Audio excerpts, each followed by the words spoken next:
এই ট্রেডে ক্যারিয়ার শুরু করছে, স্পেশালি ইন্ডাস্ট্রিয়াল ইঞ্জিনিয়ারিং ডিপার্টমেন্টে। By professional they are the real engineer. Am I right or wrong? আমাদের ভিতরে অনেকে দেখবেন যে তার এডুকেশন হয়তো এই ডিপার্টমেন্ট বা এই রিলেটেড সাবজেক্টের সাথে ম্যাচ করেনি, but fortunately or unfortunately they have started their career this department. তাদেরকে আমরা বলি যে তারা real engineer in this state. That means এটা না যে যারা ইঞ্জিনিয়ারিং পড়ে এসে তারা আমাদের ইন্ডাস্ট্রিতে ক্যারিয়ার স্টার্ট করছে তারা ইঞ্জিনিয়ার না। Both we are engineer. Do you agree with us? So আজকে আমি ধন্যবাদ জানাচ্ছি আমাদের স্পেশালি শাহিনকে। সে খুব ভালো একটা ইনিশিয়েটিভ নিছে এবং I am really feel proud and to be part with you today, and as well as excited today because you guys are fellow professional real engineering who are changing our industry day by day, and this is why we are here today. Thank you very much. So I am going to talk about a very common words today, and this is very common phenomena of this industry, that is called efficiency. আপনারা efficiency শব্দের সাথে সবাই পরিচিত কিনা এখানে যারা আছেন? আমরা জানি যে efficiency কি। I don't have to explain what is efficiency, how to calculate it, but আমার জায়গায় কোশ্চেন হচ্ছে এখানে দুইজন কাজ করতেছে, দেখেন there are two people, they are doing the same job, right? দেখা যায় স্লাইডটা? ডিফারেন্স কি বলুন তো একজন? ডিফারেন্স কি?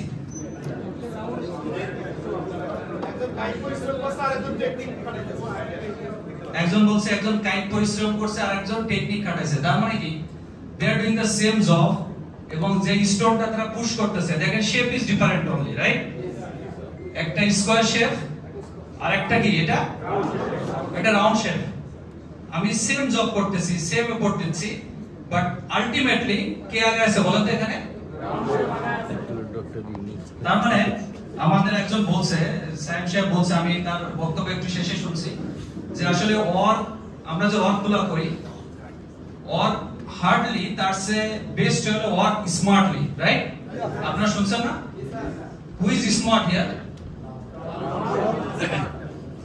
যে তার জবটাকে, যে তার ম্যাটেরিয়ালটাকে, যে স্টোনটাকে প্রথমে শেপ চেঞ্জ করে নিছে, তারপরে সে কি পুশি। দ্যাট মিন্স এখানে কিন্তু ইঞ্জিনিয়ারিং অ্যাপ্লাই করছে যে সে আগে আছে, আর যে ইঞ্জিনিয়ারিং অ্যাপ্লাই করেনি তার জন্য অনেক হার্ড জব হচ্ছে একটা স্টোনকে বুক করার জন্য। সো আমাদের মোস্টলি আমাদের ইঞ্জিনিয়ার, আমাদের যারা ইন্ডাস্ট্রিতে আছি, আমরা কি ফার্স্ট ম্যানের মতো কাজ করছি না সেকেন্ড ম্যানের মতো বলেন তো? Second man. Really second man? Sure? তাহলে নেক্সট স্লাইড দেখি, একটা টেস্ট নিয়ে ফেলি আপনাদের। এখানে দেখেন তো হাউ মেনি 7 আর হিয়ার? কয়টা 7 আছে দেখেন তো স্লাইডে?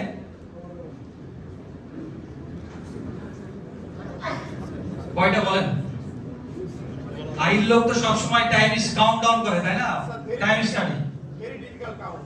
কারণ কি বলেন তো?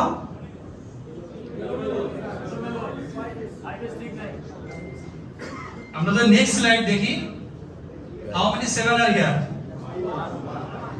That means within a second আমরা কিন্তু বলতে পারছি there are only 1 7 here, whereas earlier slide there are few 7, but আমরা বলতে পারতেছি না। এর একটাই কারণ, সেটা হচ্ছে এটা ডিসঅর্ডার অবস্থা আছে, রাইট? মোস্টলি আমাদের ইন্ডাস্ট্রি শুরু হয়েছিল এইভাবে ডিসঅর্ডার দিয়ে। আপনারা একই করেন কিনা? If we back to 1970 or 75, most of factory they have started their like this way. কারণ হচ্ছে তখন আমরা ইন্ডাস্ট্রিয়াল ইঞ্জিনিয়ারিং লঞ্চ করতে পারিনি, এই কনসেপ্ট জাপান থেকে যে কনসেপ্ট আসছে বাংলাদেশে সেটাকে অ্যাডপ্ট করতে পারিনি। বাট এখন আমাদের পুরো ইন্ডাস্ট্রিতে আমি বলবো আমরা এইভাবে ওয়ার্ক করতেছি, প্রত্যেকটা ওয়ার্ক আমাদের অর্ডারে সর্টিং করা আছে, এবং উইদিন এ সেকেন্ড আমরা বলতে পারতেছি there are only 7 on this slide, right? So this is the difference between engineering work and non-engineering work. এখন আমাদের ইন্ডাস্ট্রিতে আমরা এখানে যারা ইন্ডাস্ট্রিয়াল ইঞ্জিনিয়ার আছি, প্রত্যেকটা ইন্ডাস্ট্রিয়াল ইঞ্জিনিয়ার আমরা তার ইন্ডাস্ট্রির এফিশিয়েন্সি জানি না বলেন? How many of you know যে আমার ফ্যাক্টরির এফিশিয়েন্সি কত? সবাই জানি না এখানে? কোন ফ্যাক্টরি আছে জানি না? এখন আমি যদি ইফ আই আস্ক ইউ আপনার ফ্যাক্টরি এফিশিয়েন্সি কত, আপনি যেটা आंसर দিবেন, কেউ এখানে বলবে 45, কেউ বলবে 50, কেউ বলবে 60, কেউ ইভেন্চুয়ালি বলবে 70। কিছু ফ্যাক্টরি আছে বাংলাদেশে, they are claiming that their efficiency average efficiency 75। এই এফিশিয়েন্সি আমরা যেটা বলতেছি, এই শব্দ আপনারা সবাই এটা নিয়ে কাজ করতেছেন, এটা কি আমাদের ফ্যাক্টরি এফিশিয়েন্সি না আমরা সুইট ফুলের এফিশিয়েন্সি বলছি বলেন তো? দ্যাট মিন্স আমরা পার্টিকুলার একটা ডিপার্টমেন্টের এফিশিয়েন্সি নিয়ে বলতেছি। এখানে how many of you know your cutting floor efficiency? কয়জন জানেন বলেন? একজন বলছে তার cutting floor efficiency 55। I'm sure most of factory they don't know their cutting efficiency. Am I right or wrong? এখানে কয়টা ফ্যাক্টরিতে আছে যে কাটিং এর এফিশিয়েন্সি বের করেন বলেন তো? কোন ফ্যাক্টরি বলেন? Sorry okay. আর কোন ফ্যাক্টরি আছে? পলো আছে, জিন্স, লিস ফ্যাশন, পলো। দ্যাট মিন্স দেখেন এখানে কত লোক হবে টোটাল শাইন ভাই? Almost 600 people are here. Only 2 factory they are claiming that they have their cutting efficiency report এবং তাদের cutting efficiency 60, 55 like that. If I ask you what is your finishing floor efficiency? কে বলতে পারবেন কিনা বলেন? 68% sir. 68। There are few people, তার মানে 10 জন হবে, 15 জন হবে তাদের ফিনিশিং এফিশিয়েন্সি জানে। তার মানে দেখেন আমরা ইন্ডাস্ট্রিয়াল ইঞ্জিনিয়ার, আমরা নিজেরাই ক্লেম করতেছি we are the engineer of this industry, but আমি আমার প্রত্যেকটা সেকশন আর ডিপার্টমেন্টের এফিশিয়েন্সি জানি না। দ্যাট মিন্স এটা কে জানে? who knows? এমডি সাহেব জানে? বলেন এমডি স্যার জানে তার ফ্যাক্টরি এফিশিয়েন্সি কি? তার মানে আমরা এখন আমাদের একটা knit composite or woven composite factory almost 7 to 8 department কাজ করে। অল টুগেদার প্রায় 28 to 30 section they are working, but particularly আমাদের সব ইঞ্জিনিয়াররা they are focusing only sewing efficiency, only sewing. Industry থেকে শুধু সুইং করি না কাটিং করি? আমরা কি আমাদের সাপ্লাই চেইনের এফিশিয়েন্সি জানি? আমরা কি আমাদের মার্চেন্ডাইজিং এর এফিশিয়েন্সি জানি? আমরা আমাদের ইনভেন্টরি এফিশিয়েন্সি জানি? দ্যাট মিন্স ইন্ডাস্ট্রি আমরা যেভাবে রান করতেছি অলমোস্ট 45 ইয়ার্স আমাদের ইন্ডাস্ট্রি বাংলাদেশে রান করছে, এখন পর্যন্ত আমরা আমাদের সুইং এফিশিয়েন্সি যেটাই কাজ করতেছি আমরা সবাই মিলে সমস্ত engineer they are focusing on sewing efficiency, সেটাকেও ইন্টারন্যাশনাল যে বেঞ্চমার্ক আর আমাদের যে কম্পিটিটর আমরা সেখানে we could not reach, we could not compete there. That is very unfortunate. Look at the next slide. আমাদের এভারেজ এফিশিয়েন্সি কত বাংলাদেশে দেখেন তো? এটা কিন্তু আই এম নট সেইং, এটা কিন্তু বলতেছে চ্যাটজিপিটি, এটা গুগল বলতেছে, এবং মোস্টলি তারা খুব অ্যানালিটিক্যাল রিপোর্ট অ্যানালাইসিস করে একটা রিপোর্ট দিচ্ছে। Look at hour competitor Vietnam, efficiency কত দেখেন এভারেজ? 10। সবচেয়ে হাইয়েস্ট এফিশিয়েন্সি কার আছে? চায়না। তারপরে নেক্সট ভিয়েতনাম, দেন ইন্ডিয়া। আমাদের পজিশন কততম মানে out of 7? Out of 6 our position is 6। তার মানে কি একটা ক্লাসে 6 জন স্টুডেন্ট, তার মধ্যে আমার রোল 6। তো আমাদের ইঞ্জিনিয়ারিং কোথায় গেল তাহলে বলেন? আমরা কেন এটা পারতেছি না বলেন? আপনারা হয়তো সবাই ইঞ্জিনিয়ার, কেন আমরা এটা অ্যাচিভ করতে পারতেছি না? প্রবলেম কি? What are the real cause behind that? So that we could not achieve our competitor যে efficiency আছে সেই লেভেলে যেতে পারতেছি না। আমরা 180 এগুলো বাদ দেন, forget about it. আমাদের যে কম্পিটিটর, আমাদের রিয়েল কম্পিটিটর কে বলেন তো এখানে? ভিয়েতনাম বলছে, আর কেউ বলছে চায়না, আর ইন্ডিয়া বলছে কেউ। এখানে সবাই আমাদের কম্পিটিটর, বাট এক এক দেশ বা এক একটা কম্পিটিটর এক এক ভাবে কম্পিটিটিভনেস কে বিট করতে হচ্ছে আমাদেরকে। সো আমাদের এখানে 45% এফিশিয়েন্সি কে আমরা যদি নেক্সট লেভেলে নিতে চাই, এই জবটা কার বলেন তো? এই জবটা কার বলেন? সবাই একটু জোরে বলেন কার? আমরা এই ইন্ডাস্ট্রিকে 45 ইয়ার্স এ নিতে পারি নাই। আমরা যদি নেক্সট 5-10 ইয়ার্স না নিতে পারি, believe me we could not compete our competitiveness and we could not sustain in this market. Believe me, because আপনি দেখেন বাংলাদেশে লাস্ট 5 ইয়ার্সে কতগুলো বড় বড় ইন্ডাস্ট্রি বন্ধ হয়েছে, যারা কিনা এক সময় আমাদের জন্য একটা ফ্যাসিনেটিং জায়গা ছিল যেখানে আমরা ক্যারিয়ার স্টার্ট করতে চাইছি। আমি যদি ইফ আই টেক एग्जांपल অনেকের নাম বলতে পারি, অনেকে মন খারাপ করবে। সিনা টেক্সটাইল নাম শুনছেন? ডেল্টা, ডার্ট, এগুলো কি ছোট ফ্যাক্টরি না বড় ফ্যাক্টরি? তারা মার্কেটে সাস্টেইন করতে পারেনি। অ্যাকচুয়াল রিজন কি বলেন তো? অনেক কথা বলবে, ওখানে ইন্ডিয়ান ছিল, ওখানে শ্রীলঙ্কান ছিল, ওখানে এটা হয়েছে সেটা হয়েছে। No brother, this is the real fact যে আমরা আমার কম্পিটিটিভের সাথে কম্পিটিটিভনেস করতে পারতেছি না। সো আমাদের এখন দেখতে হবে যে হু আর আওয়ার মেইন কম্পিটিটর অনেকগুলো আছে, তার ভিতরে আসলে কে আমাদের সবচেয়ে এবং কোন অ্যাসপেক্টে কম্পিটিটর, সেই জায়গাটা আইডেন্টিফাই করে আমাদের কাজ করতে হবে। So look at the next slide. এই ফ্ল্যাগটা কোন দেশের বলেন তো? চায়না। তার মানে আমরা আমাদের কম্পিটিটরের ফ্ল্যাগটাও চিনি না। Vietnam right. কি নাম কি বলেন? ভিয়েতনাম কোন দেশে, কোন এশিয়াতে আছে বলেন তো? কোন মহাদেশে? এশিয়া না আমেরিকা? এশিয়া। কেন আমাদের চেয়ে স্ট্রং? ফার্স্ট রিজন ইজ তাদের গভর্নমেন্ট সাপোর্ট আছে, যেটা আমাদের আছে না নাই বলেন? আচ্ছা, এটা ভয় পান কেন? গভর্নমেন্ট আমাদের সাপোর্ট দেয় না? দেই, বাট যেটা দরকার ছিল সেটা দেয় না, রাইট? এটা বলতে ভয় নাই। এখন ডক্টর ইউনূস আছে, বলতে ভয় নাই। বলতে ভয় আছে বলেন? আগে অনেক ব্যবসায়ী কথা বলতে ভয় পায়, এখন ভয় পায়? দেখবেন সময় বলে যাচ্ছে। কারণ কি? কথা বলার স্বাধীনতা পাইছি আমরা, রাইট? নতুন করে কিছু না হলেও কথা বলতে পারি। এটা that is our great achievement of last July, right? So first strong তাদের পয়েন্ট হচ্ছে তারা খুব গভর্নমেন্ট থেকে স্ট্রং সাপোর্ট পায়। এটা একটা ভেরি কি পয়েন্ট। দ্য সেকেন্ড কি পয়েন্ট ইজ তাদের ফ্যাক্টরি গুলো অনেক এফিশিয়েন্ট এবং বেটার কমপ্লায়েন্সটা প্র্যাকটিস করে। আমি জানি না এখানে কয়জন ভিয়েতনাম ভিজিট করছেন। ইফ ইউ গো দেয়ার, ওখানে দেখবেন যে তাদের ফ্যাক্টরি গুলো কত বেটার এফিশিয়েন্ট এবং কত বেটার কমপ্লায়েন্স মেইনটেইন করতেছে। দ্য থার্ড পয়েন্ট ইজ তাদের যে এফটি আছে, এটা একটা তাদের অ্যাডভান্টেজ ইউরোপ এবং আদার রিজিয়নের জন্য। এফটি আমাদেরও আছে, বাট আমাদের চেয়ে তাদের বিগ এফটি আছে, এটা তাদের advantage. The second competitor is India. কোন অ্যাসপেক্টে? অ্যাসপেক্ট হলো যে তাদের র মেটেরিয়াল আছে, দ্যাট মিন্স কটন। আমাদের ইন্ডাস্ট্রির কিন্তু মূল খাবার কি বলতো?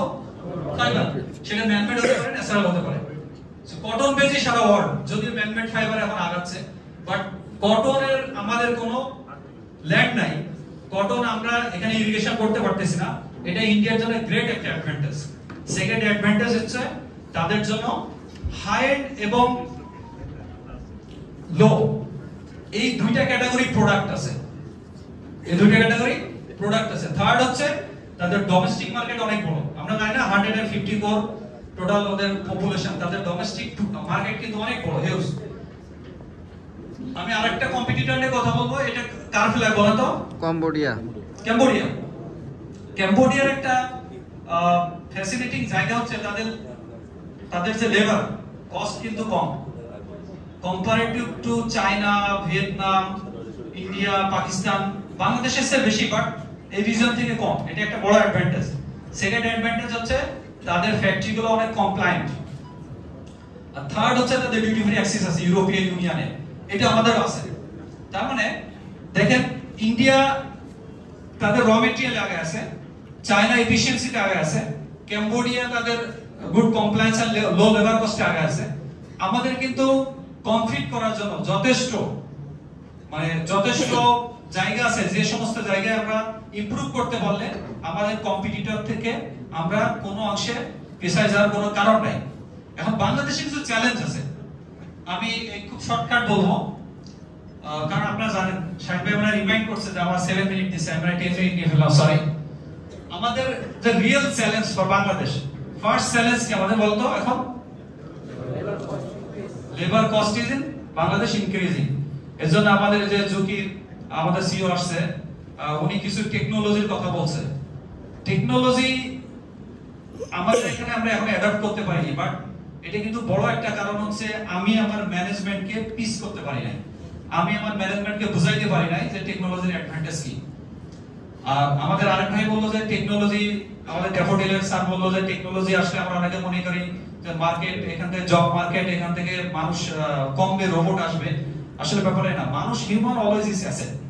আপনি বাংলাদেশি ইন্ডাস্ট্রি, গার্মেন্টস না থাকলে দেখবেন অন্য কোনো ইন্ডাস্ট্রি গ্রো করবে। সো মানুষ কোনো কাজের জন্য পিছিয়ে থাকবে না।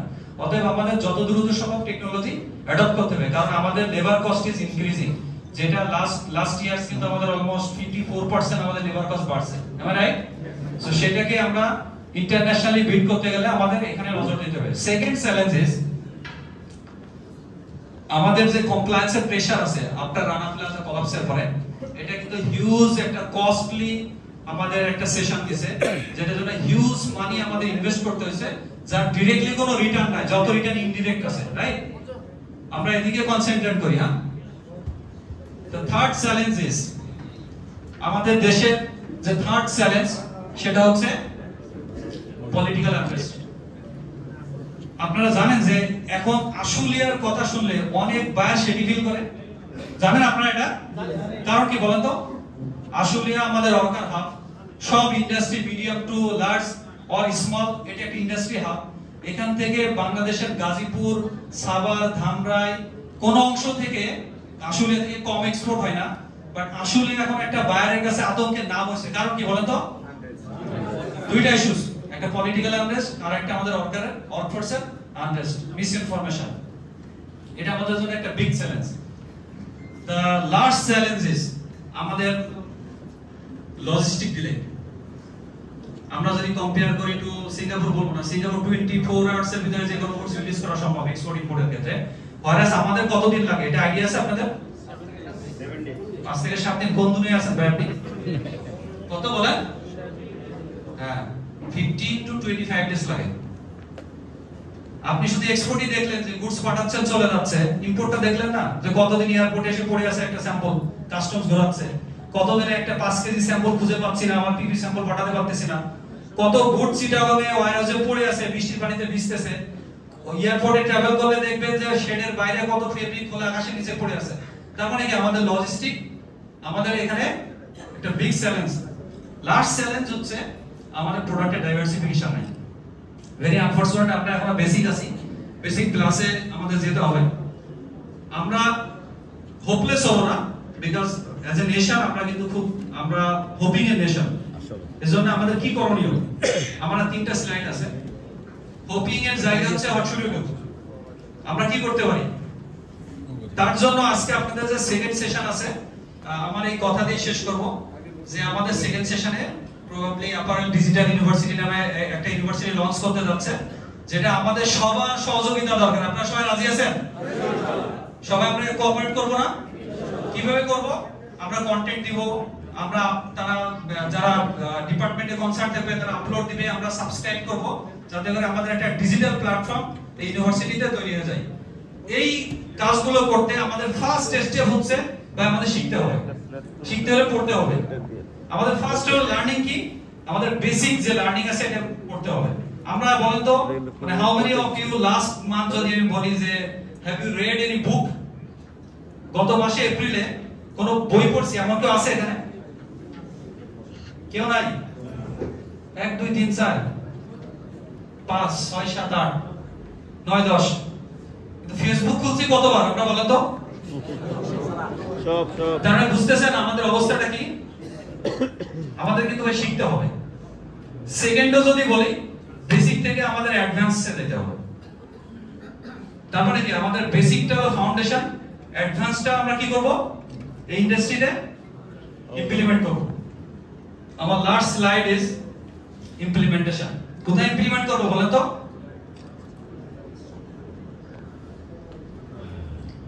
আমার যে ওয়ার্ক ফিল্ড আছে, আমি হতে পারি আমি আই ব্যাকগ্রাউন্ড, আমি প্ল্যানিং এ জব করছি, আমি মার্চেন্ডিং এ জব করছি, আমি টেক্সটাইল ইঞ্জিনিয়ারিং করছি, আমি নিটিং এ জব করছি, ডাইং এ জব করছি। তারপর আমাদের শিখতে হবে, পড়তে হবে এবং আমাদের ইমপ্লিমেন্টেশন করতে হবে আমাদের যে ওয়ার্ক ফিল্ড আছে।